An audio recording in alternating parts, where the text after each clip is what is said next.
The baby monitor's silent, the three dogs are finally sleeping, and I have exactly 22 minutes before my life becomes a high-stakes negotiation with a 3-year-old over why he can't eat Play-Doh for dinner.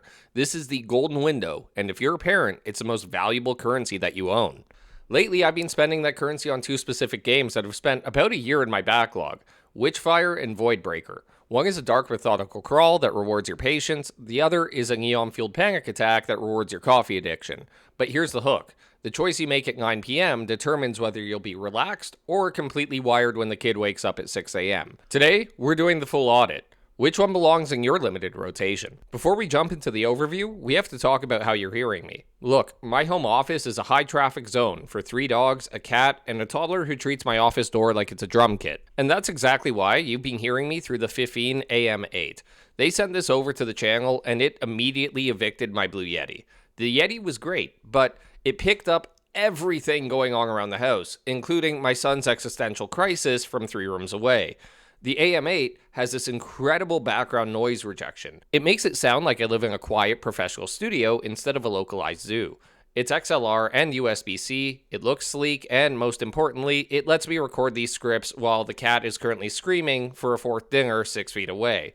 If your recording environment is as dynamic as mine, this is the play. Link in the description. Let's talk about Witchfire. I'm about 10-15 hours in, and it's become my Tuesday night game. The one that I play when my brain feels like a browser with 50 tabs open and half of them are frozen. Developed by the crew behind Bulletstorm, the shooting here is chef's kiss deliberate. It's dark fantasy, it's moody, the art style is stunning, like something straight out of the Souls series or Elden Ring.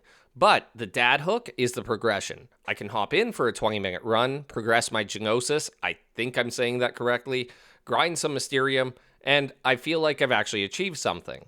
It has that Diablo 2 just one more run dopamine loop, but in a first-person perspective that feels heavy and grounded. It's one of the few early access titles I'd recommend without hesitation. It's for when you want to blow stuff up, decompress, but you don't want to sweat your shirt off doing it. But then there's Voidbreaker.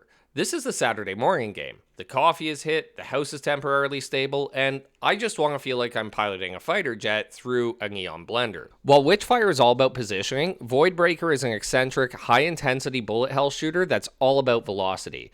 The environmental destruction here is just insane. I've literally leveled entire buildings just to get a better line of sight on a boss. The upgrade system is a randomized drafting mechanic that turns your starting pistol into a reality warping nuke by the end of a 15-minute run, or at least a good one. It's explosive, it's loud, and the perfect energy spike when you're looking for a thrill. As Naptime parents, versatility is everything, and both these games have the holy grail of parenting features, a pause button. You can walk away at a moment's notice to handle a code brown, and the game will be right there to pick up right where you left off when you get back. Now, a quick fact check on performance for those of you who primarily play on the Steam Deck like me. I originally thought the Voidbreaker might be too much to handle for the deck, but after spending some time with it, and a little bit of tinkering, it's actually surprisingly capable. While Witchfire comes out of the box with preset Steam Deck settings and is improving with almost every patch, Voidbreaker holds its own, much better than you'd expect for a physics-heavy beast. It stays smooth, keeps the high-speed flow intact, and it doesn't feel like a slideshow when things start exploding and buildings start coming down.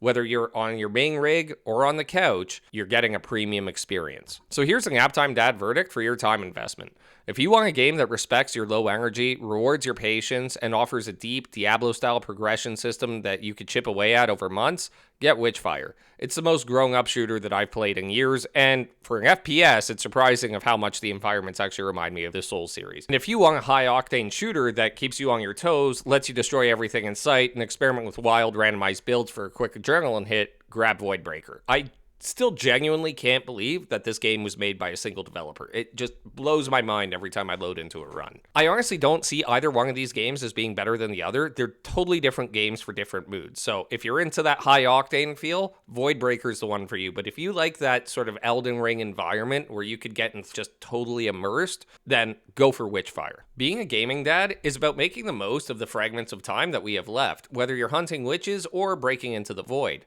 Just make sure that you're having a blast before the monitor starts glowing and the golden window slams shut. Drop a comment below. Are you a methodical witch hunter or a high-speed void breaker?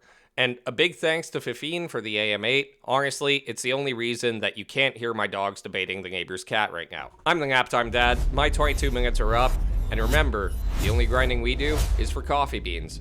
I'll catch you in the next one.